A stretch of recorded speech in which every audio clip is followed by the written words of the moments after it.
Greetings, my dear fellow Nigerians.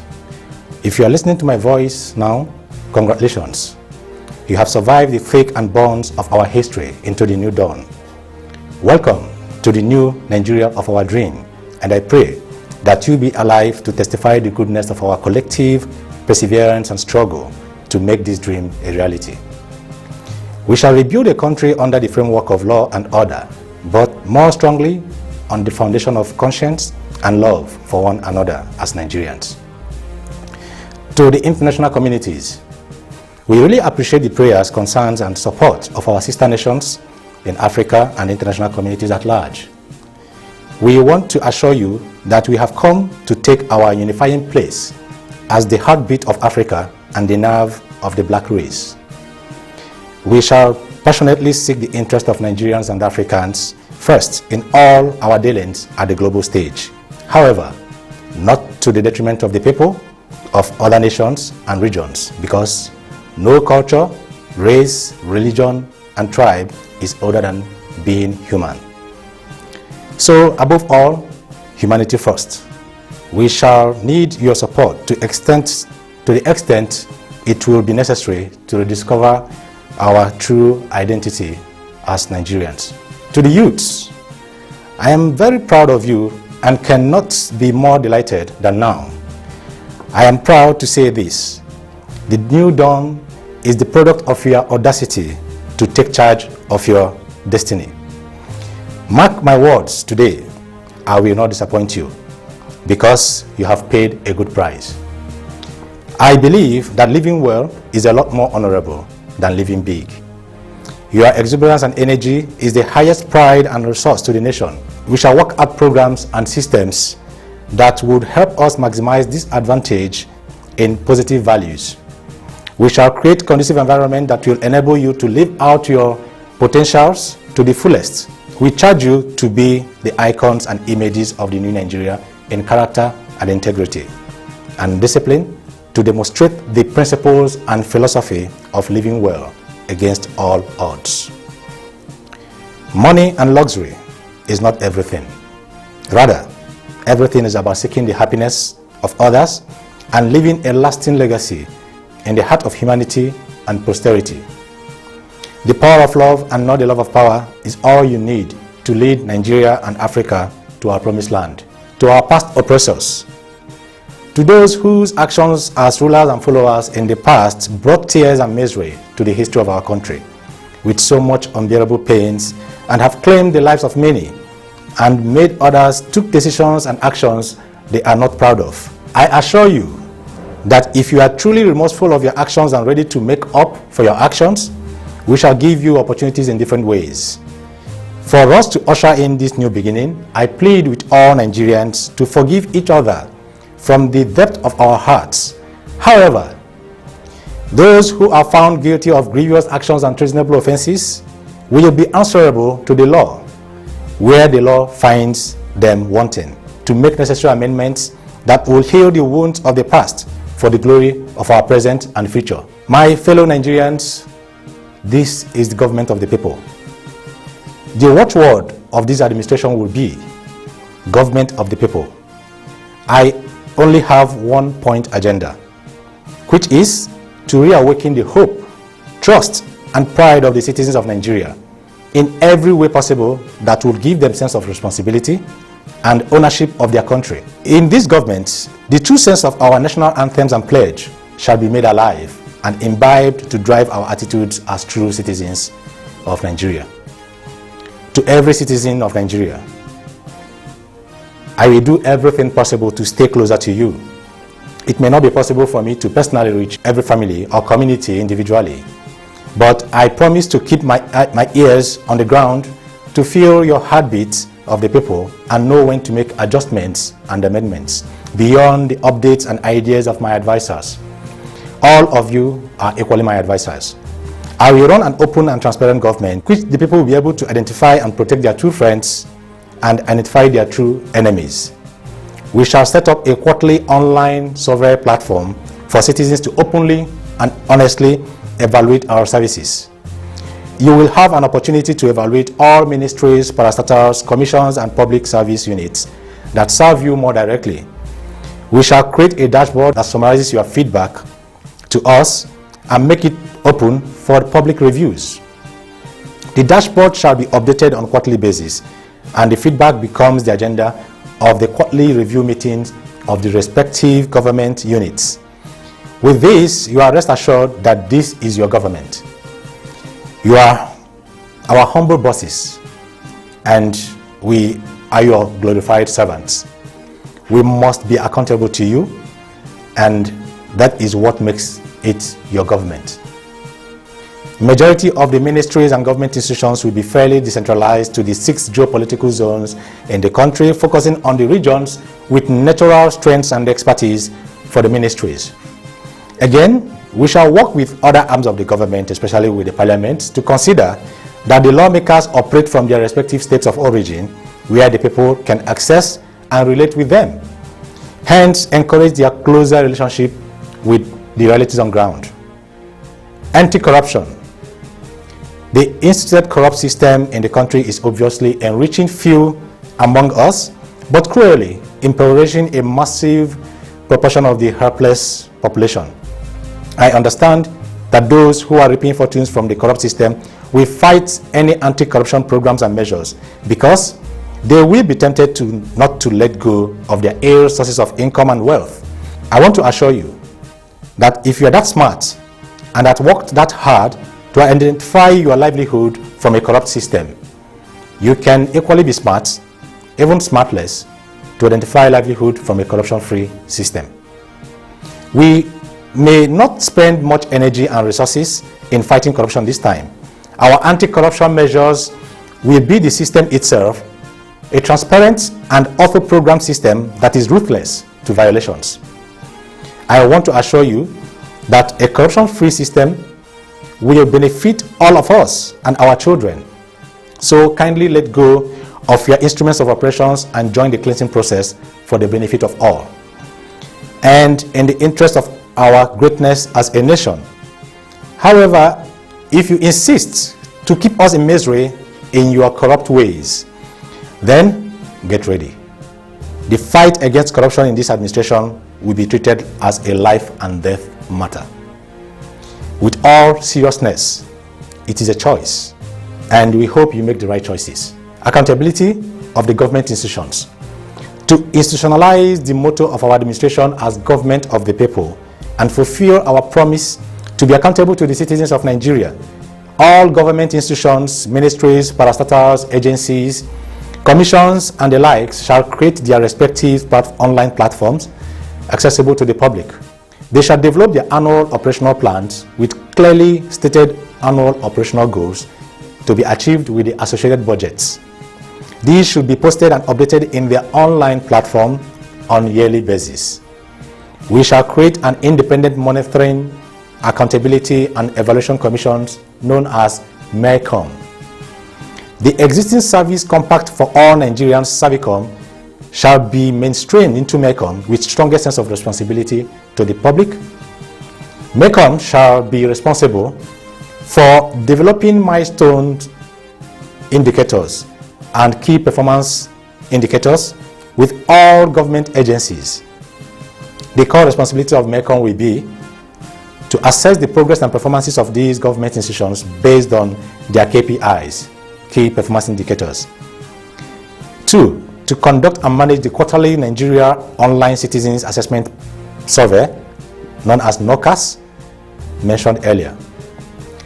3, make the results dashboard of these exercises public in a timely manner for public review and scrutiny. The MECOM shall be the trusted monitoring eyes of the presidency and the public. The MECOM shall have access to all documents deemed fit to enable it verify and validate its findings on public institutions, including all the security institutions, except for documents that are highly classified or sensitive for our national security. All public servants, officers shall conduct mandatory annual online or face-to-face ethics and professional training as a refresher of their responsibility to their bosses, that is the citizens. Our administration will not compromise dealing with the unprofessional conduct of any public servant, irrespective of their level of service. The system and structures of the existing Public Complaints Commission, PCC, shall be reviewed and fortified to support the accountability mandate of this administration. The MECOM and PCC shall also have independent powers to act and report the scorecards of the presidency. All government institutional heads shall be mandated to address the nation semi-annually on the progress of their projects and respond to the scorecards and results of the MECOM assessments, which includes their set KPIs and expenditure rates of their budgets. Any institution with overall KPI score of less than 60% at any end of any calendar year shall be held accountable and face the possibility of reshuffling for improved capacity and responsiveness to Nigerians. Cost of governance. We shall constitute an independent committee of federal, professional, and moral character to review the relative cost of governance in Nigeria and make their recommendations public in a timely manner. The committee shall have independent powers to access every document and reports as it deems fit. Their recommendation will include the maximum functional workforce required for all government institutions. Our administration will be strongly guided by the recommendations of the committee. Economy. The focus of our administration as the driving force of our economy will be the promotion and use of our local content. I have observed that the world economy superpowers have invested more in developing and selling their local economic strength as against foreign goods and services. That we shall do. We shall review and possibly revise our Local Content Act to reflect the seriousness of this administration on this strategy. I encourage the youths. Now the floor is open for you. This administration will create a conducive environment as much as possible to support your creative ideas in promoting and selling our local economic identifiers to the world. To ensure this, all public servants or office holders and their families shall utilize the local products and services they produce in the country after 2 years of service in our administration. For example, all staff in the ministries and commissions of education shall enroll their immediate family members in government schools. Those in the ministry and commissions of power shall only use the power supply from the national grid in their homes with no alternative source of power supply. Those in health ministries and commissions and their families shall use our hospitals and healthcare services provided in Nigeria. This will apply to all other sectors of our economy and livelihood as a nation. With these economic strategies and focus, entrepreneurship will be strongly encouraged and more job opportunities will be created. We are confident that job opportunities will be looking for our youths and no longer our youths roaming about the streets joblessly. We aim to reduce unemployment rate by 40%. We could have aimed higher, but we may spend more energy and resources and time in building enabling systems and cultures that will crush unemployment to its barest minimal level in the future. Education. It is worrisome that over 13 million of our children within the school age of 4 to 14 years are out of school. And this is the highest recorded in the world in the early 2019. We understand that this has been a deliberate strategic act of some bad political elements in the old Nigeria to keep majority of our children in their regions and communities out of school and jobs, in order to use the helpless population to sustain their ill fortunes. The only education provided to this helpless poor young population is the false ethnic and tribal differences among them. This is the new dawn. Together as a nation, let us aim to enroll at least 80% of all our children between the ages of 5 to 16 years through the basic education system, from primary 1 to junior secondary school 3. After reviewing the state of the nation's economy, if we are able to identify other sources of funding, we shall invest more to increase the UBE to senior secondary 3. We shall charge the Ministry of Education to also review our education content and systems to reflect our cultural context, human values, and development aspirations as a nation. Hence, we shall revive our vocational and technical schools to improve our vocational and technical manpower.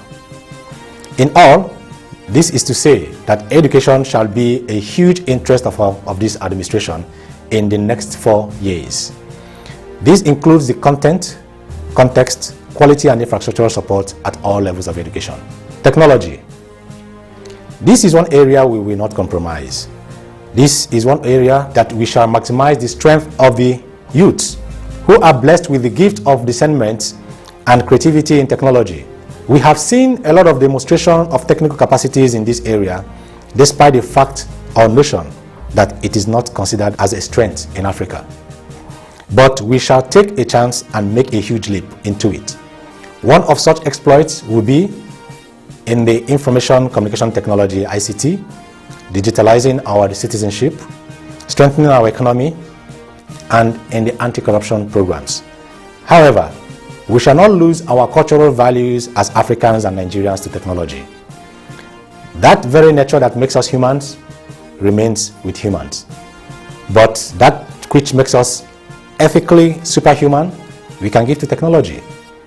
We may not go with the atomic speed that the world would want us to go, but we shall go with the speed we are comfortable with, so that we don't lose the very nature that makes us humans and not robots. Agriculture.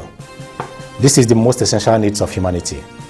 If we fail in this aspect, we have failed in all, because we need to feed well and be alive in order to support other sections of our livelihood as a country. We shall go back to our natural land resources we have abandoned since the discovery of crude oil. We shall welcome programs that will make organic foods sufficiently available to all citizens and possibly sufficient for exportation. We shall rest on the shoulders and expertise of the Ministry of Agriculture to lead and feed us sufficiently. Local and commercial farmers will be encouraged with all available government institutions, instruments, and farmers shall be highly rated in our social cadre through several government programs. Health. We all deserve to live healthily and happily. We all deserve to access basic affordable health care. I will charge the Ministry of Health to pay attention to the health systems, infrastructures, and health workers' welfare with no discrimination of professions and services, because all services in our hospitals matter to life. Each hospital leadership shall be aware of the budget allocated to it. Communities shall be empowered to be stakeholders of all the government hospitals located in their communities. Each hospital shall be subjected to the local MECOM assessments. The efficiency of the National Health Insurance Scheme shall be reviewed and possibly revived for optimal services to the citizens. While exploring the best technology could offer in the promotion of health, our administration shall focus more on using technology in the development of our health strength as Africans, which is tradomedicine. We shall provide more research resources and facilities to encourage more research in organic traditional medicine to enable us strike the best balance and take good advantage of the blessings of our environment against the synthetic modern medicine that provides amazing solutions with obscured fatal consequences. We have to balance our relationship with nature in order to enjoy the maximum amazing beauty of the African health. Security. Security and orderliness are among the essential needs of your existence as citizens. Hence, this is another life and death matter to this administration. We shall be our brother's keepers and take full responsibilities in securing each other. We shall resurrect our local community security systems for improved collaborations, improve our civil security responsibilities, and completely reform our security institutions.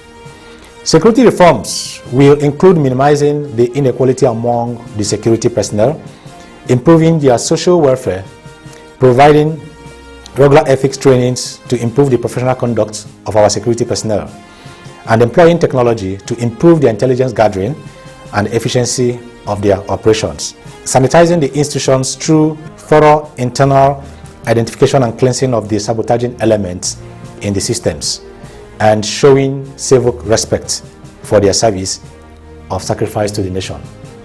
By civic respect, we are encouraged to treat any security agent we meet on the way with utter respect and regard for their roles in protecting us and sacrificing their lives for the nation. Certain kind acts such as responding to their polite instructions at security checkpoints, offering free transport services when you see them on the road, appreciating them verbally with kind words, offering them water or non-alcoholic drinks when on service under harsh weather, and the likes shall be encouraged. However, offering security personnel or any public servants any form of monetary gifts or inducements to act on our favor or for any other reason related to his or her services is completely condemned in strong terms. Judicial system. Justice is the soul and conscience of our existence as a nation. There is no doubt that we have completely lost it. The loss of competent justice system is the bedrock of all institutionalized corruption and anarchy in our society. As with other systems that give rise to corruption in our country, this will also be considered another life and death matter. Our administration shall approach the restoration and reformation of justice systems differently, with the recognition of the independence of the judicial arm. We shall work together with the relevant arms of government to create reforms that will ensure sound and timely judgments. Such reforms will be empowered to hold relevant judicial officers liable for their poor actions and inactions in delaying or falsifying judgments and resolutions of disputes. Reward judicial officers who have demonstrated character and integrity in their judgments over time, ensuring adequate competent judicial officers in all ranks of courts in the hierarchy of judgment in Nigeria. Restore the functionality of community or customary justice systems and subjecting our court operations to public evaluation through MECON. Restoring of our community justice system is a way of stepping down our government to the community level, empowering the communities to own their justice systems within the framework of Federal Justice Code of Conduct, and leveraging the knowledge of the environment and people in the communities to address many simple disputes without overstretching or overwhelming the higher courts. National revenue sources. Our administration shall try as much as possible to dissociate itself and our country from foreign loans or redeemable external aids, except on occasions of extremely justifiable needs. Hence, we shall focus on internally generated revenue to power our country to economic and financial freedom. In addition to other IGR plans, we shall pay additional attention to rejuvenating our local resource opportunities, such as awakening our production lines through our industries, providing conducive environment to encourage our youthful, industrious, and hardworking population, and strengthening our taxing systems. I wish to remind us that taxing is an act of charity to each other and patriotism to the country as our home. It is a collective pull to take care of our essential needs as a people. It is an atrocious crime for one to benefit from the collective sacrifices from others without making one's contributions too.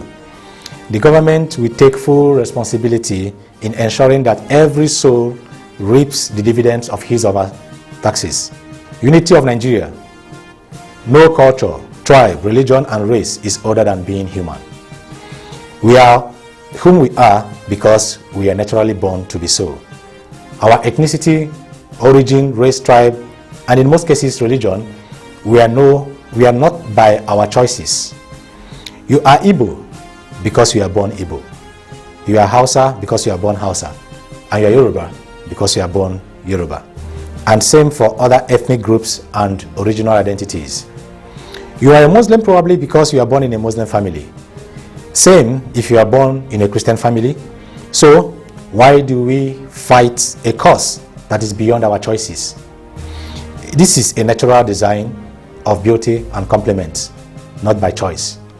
To those groups or regions who seek secession because they are unjustly marginalized, I feel your pains, and you are right to seek solutions to the injustice meted on you. I assure you that your pains are over. The historical injustice upon you was a strategic of a few greedy proportion of the ruling class who used false ethnic and religious bigotry to seek fortunes for themselves and families, but keep their own people enslaved and blind.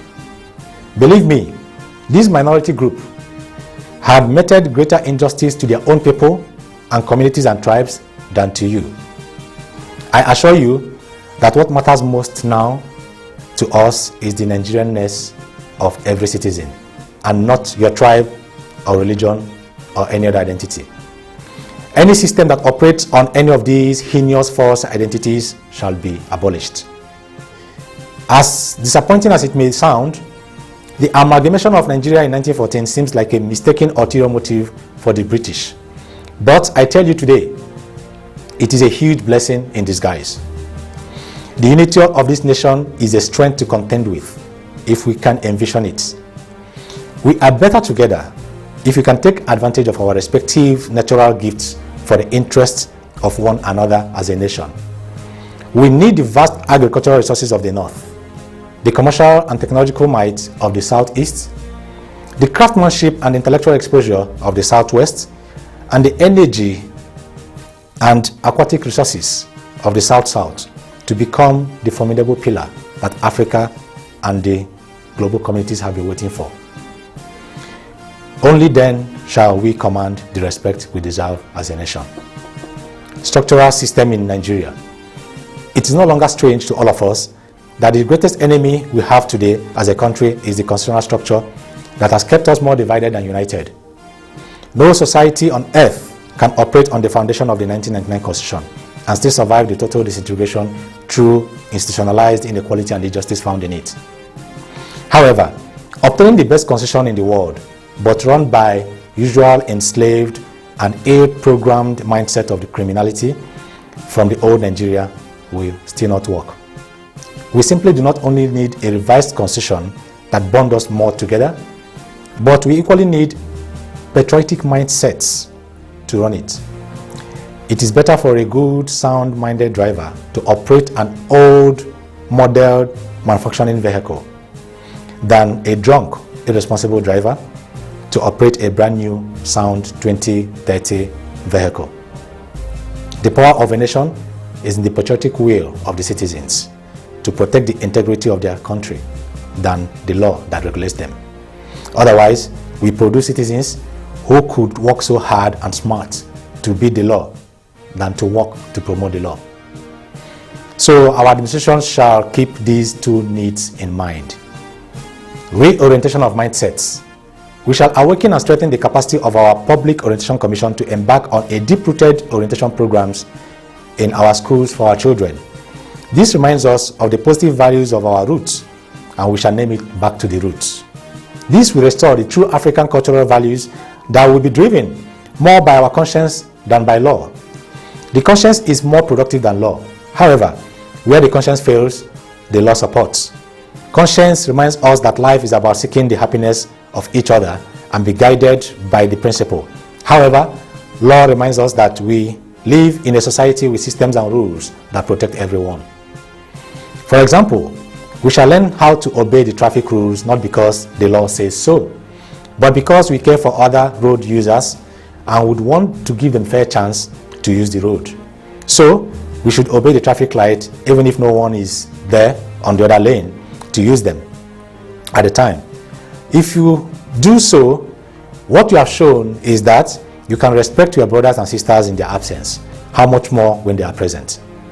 It is a mark of dignity in absentia, a deeper will to respect one another than a forced will to obey the law. Promotion of merits and positive attitudes based on noble values. We shall set up systems through which citizens can nominate other Nigerians who, through their services and independent actions in their communities, demonstrate exceptional sense of character, integrity, patriotism, unity, and brotherliness. National or state rewards and awards shall be conferred on those individuals on the occasions of celebrations of our independence on every 1st October.